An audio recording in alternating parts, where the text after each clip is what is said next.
Martinez as our keynote speaker for the evening. Judge Martinez graduated from South High. Now I meant to ask you, are you a native Puebloan? I am. Good for you. So we have a native Puebloan from South. In 1978, he enlisted in the Army, spent 4 years there before he came back to Pueblo, enrolled in Colorado College, got a BA in political science with a thematic minor in theories of ethics in 1987. He graduated from CU Law School in 1990, was a deputy state public defender for 22 years, also serves as a public defender, representative of the Colorado Sex Offender Management Board for 10 years. In July of 2012, he was appointed by the City Council to serve as the city's municipal court judge. I thought a telling and important indication, that's not the word, but I've forgotten the word I wanted to use, is that when we were talking with Anthony about coming, one of our members was, she said, now Anthony, if you don't want to stay for the program, you don't have to stay. Once you've played, you can go home. And he said, well, I think I'd kind of like to stay and hear what my dad has to say. So I think that's a great endorsement for both of them. So with that, I introduce to you, Judge Martinez.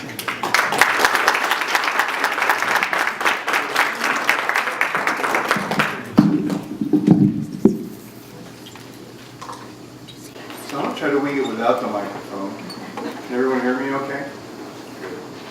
Well, good evening, and thank you all very much for inviting me to speak to the League of Women Voters, an organization that some 90 years or so ago organized in part to bring equal participation to women in our democracy. The suffragette movement had been about 70 years old when the League of Women Voters was founded. And so it's truly an honor for me to address this group tonight. I should say at the outset that there are 3 good reasons to do this speech. The first is no one put any limits on my content. The second is it's not a question and answer session, so I don't have to justify or defend anything like this. And the third is that no matter how bad this speech is, you'll remember the violence.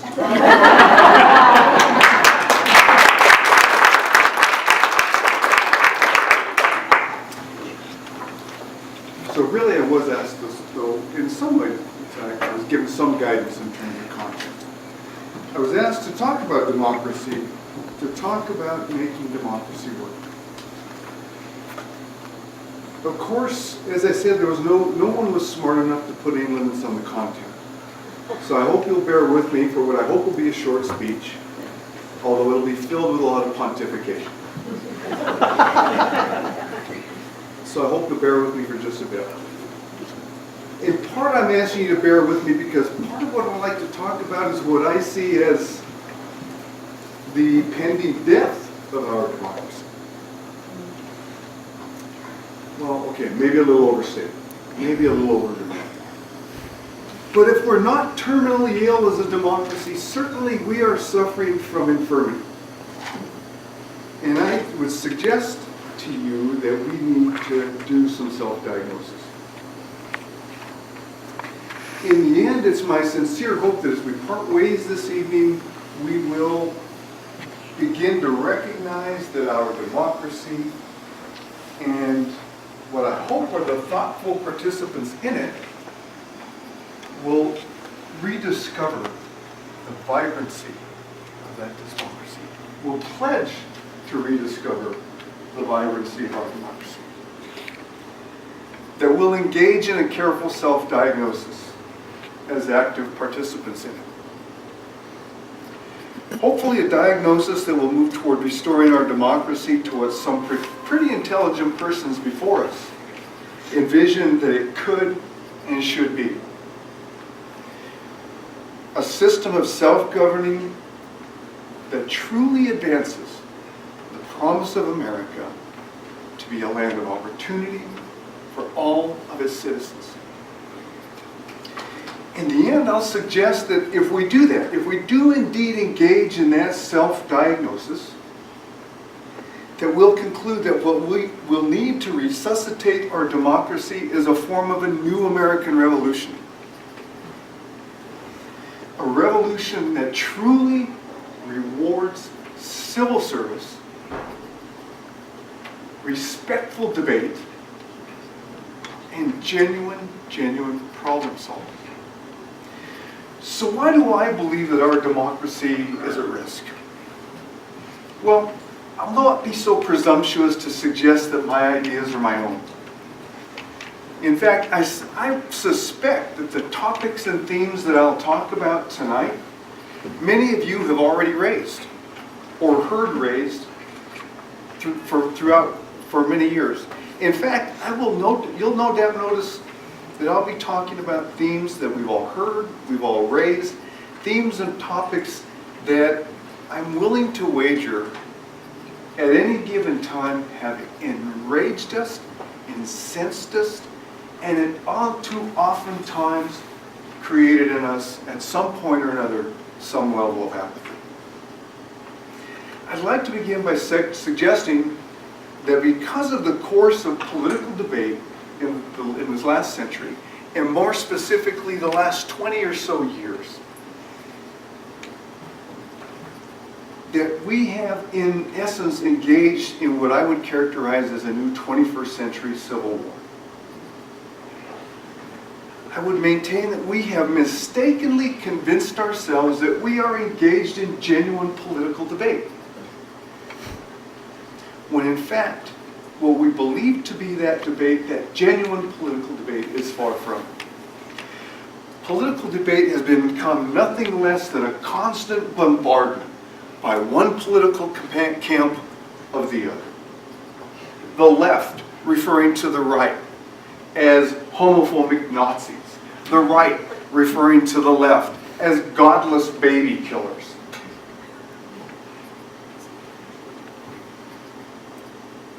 In fact, we have completely lost sight of the common principles and values that we share.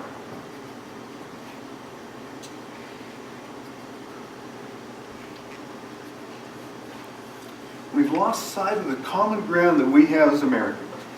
Americans who are the heirs of a democracy born of civil respect and respectful discourse. Respectful political discourse. Heirs of a political discourse that recognize common ground, values, and the right to respectfully disagree on how we meet our shared goals and values. Instead, common ground, meaningful democratic elections, and effective governance have given way to uncompromising vitriol in the public square. We're a nation divided like Crips and Bloods into red states and blue states, each identified by some alleged vast moral and cultural difference.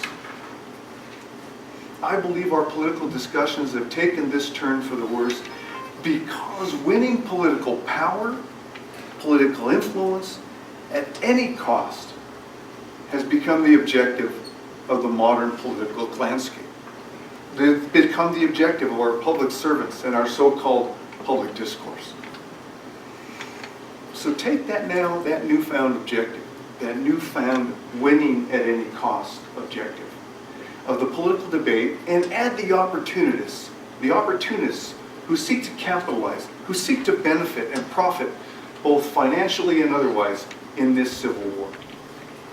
It's like Eisenhower's dreaded military-industrial complex that now has become our new dreaded industrial complex, the talk show social media complex.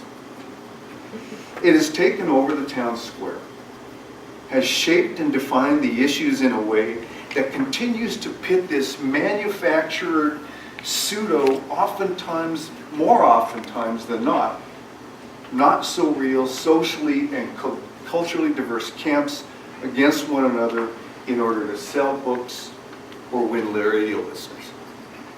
Our political discussions have been contests to see if Rush Limbaugh or Sean Hannity can get more radio listeners than Ed Schultz or Al Sharpton, with the Winners Network taking home all the revenue and the advertising glory.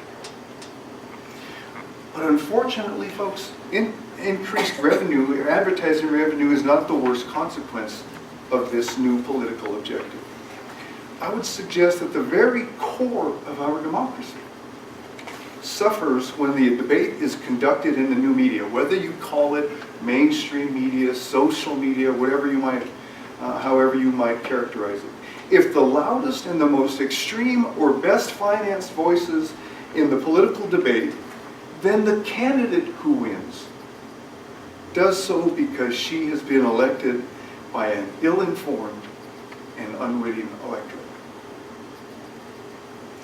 An electorate that's been hoodwinked into believing that it is so very different at the core than the rest of America. Hoodwinked because we are, in fact, despite this manufactured red and blue divide, not so different from one another. At the most fundamental level, for example, the vast majority of Americans favor the notion that we should all be free to determine our own destinies. But yet the debate, the political debate, has been reduced to the most extreme and hyperbolic of arguments. For example, that a union between two persons of the same gender will somehow erode the very fabric of our society. Or, at the other end of the spectrum, that having a nativity scene in the public square will somehow result in a sectarian, totalitarian government on par with Iran.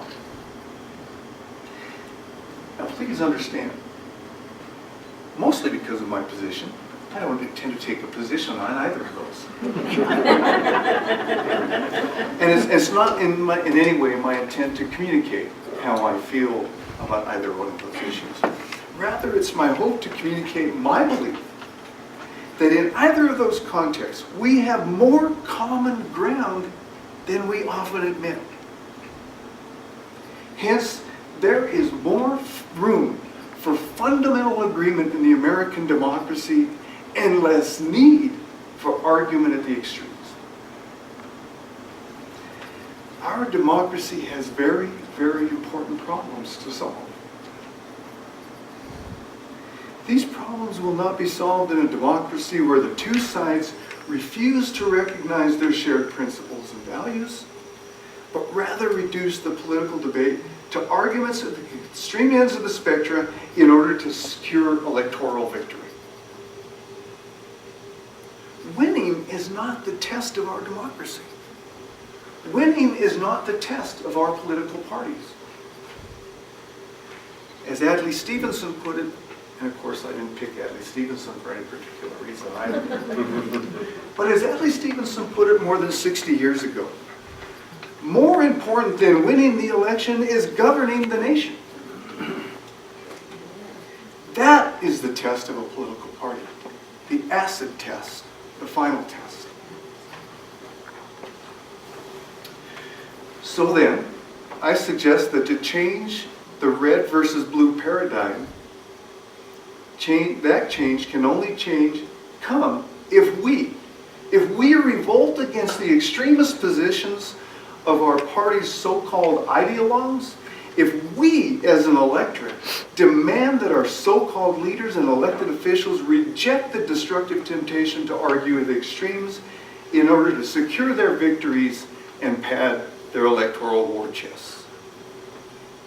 We, the very everyday participants and beneficiaries of our democracy, must force our political leaders to recognize that our values and our principles are not so different than our neighbors, and that we refuse to pit our neighbors against us and be pitted against our neighbors on the electoral map. For those of you who might think that I'm advocating elected fence riders or compromise at any cost representatives, nothing can be farther from the truth. We as voters and those whom we elect, we must be principled leaders. There will undoubtedly be times when compromise is not possible, when it's important to stand on principle.